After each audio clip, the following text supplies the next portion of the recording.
क्षेत्र में कांग्रेस कार्यकर्ता व ब्राह्मण समाज धरने पर बैठ गए हैं। पुलिस प्रशासन पर आरोप लगाया गया है कि पूर्व सरपंच प्रतिनिधि रामनिवास शर्मा को पुलिस ने झूठे मुकदमे में गिरफ्तार किया है। इसको लेकर प्रशासन के खिलाफ धरने पर बैठ गए हैं। ये भी आरोप लगा है कि अनूपगढ़ विधानसभा में कार्यकर्ताओं की सुनवाई तक नहीं होती। कांग्रेस सरकार होते हुए भी कांग्रेस कार्यकर्ताओं पर झूठे मुकदमे दर्ज किए जा रहे हैं। धरने पर बैठे कार्यकर्ताओं से मिलने पहुंचे डीवाईएसपी जयदेव सिहाग ने आश्वासन दिया कि 2 दिन का टाइम दो, 2 दिन में सही जांच कर कार्रवाई होगी। बाद में धरने पर बैठे सभी कार्यकर्ता व ब्राह्मण समाज के लोगों ने धरना उठा लिया। ये अनूपगढ़ से लेकर रावड़ा तक के हम लोग इकट्ठे हुए हैं।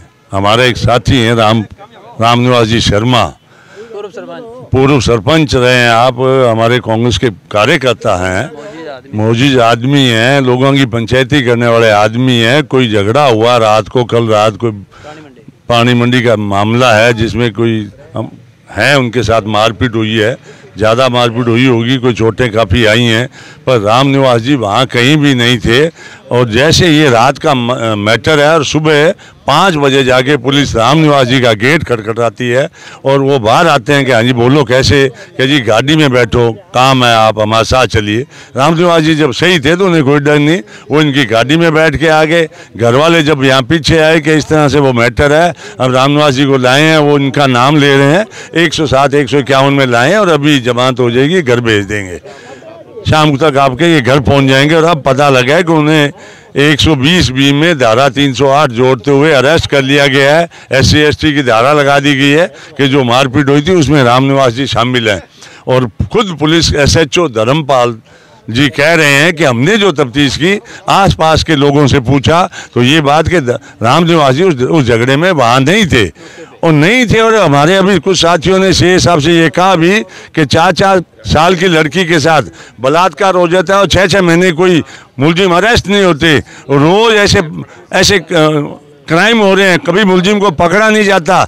ये बात हमारे समझ से बाहर है कि रात को मारपीट हुई और जो शख्स उस मारपीट में शामिल नहीं है, धारा 120B में उसे अरेस्ट कर लिया जाता है। और जो मारपीट करने वाले लोग हैं जिनके नाम लिए जा रहे हैं उनमें से एक भी अरेस्ट नहीं हुआ। हमारी समझ से बाहर है कि धारा 120B कहाँ से इनको पता लग गया कि ये उनके साथ इनकी कोई मिली भगत है या इन्होंने ये कार्य करवाया है। ये गलत हुआ है, उसके विरोध में हम लोग यहाँ धरने पे बैठे हैं कि निर्दोष को पकड़ा गया है। जब तक उसे छोड़ा नहीं जाता हम यहाँ धरने से नहीं उठेंगे।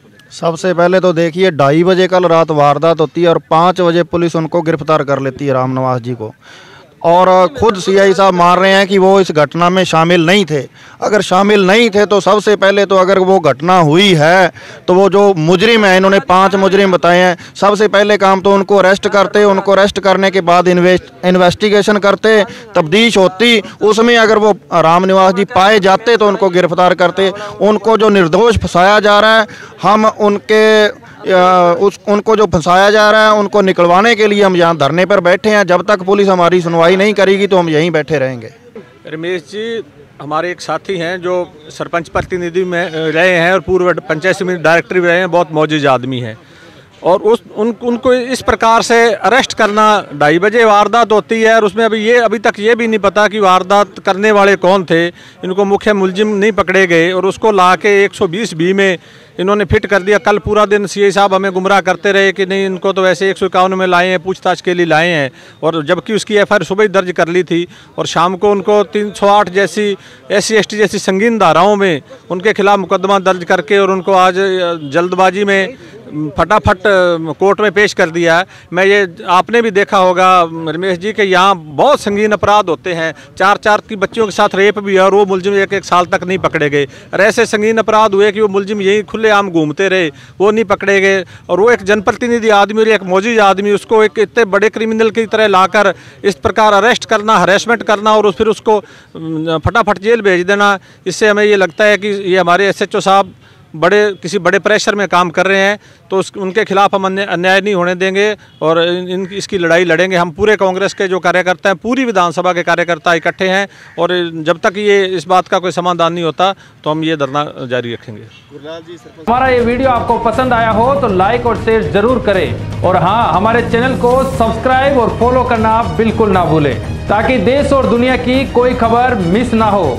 तो जुड़े रहिए हमारे साथ और देखते रहिए मरुधर बुलेटिन, क्योंकि जिसकी कोई नहीं सुनता उसकी सुनता है मरुधर बुलेटिन।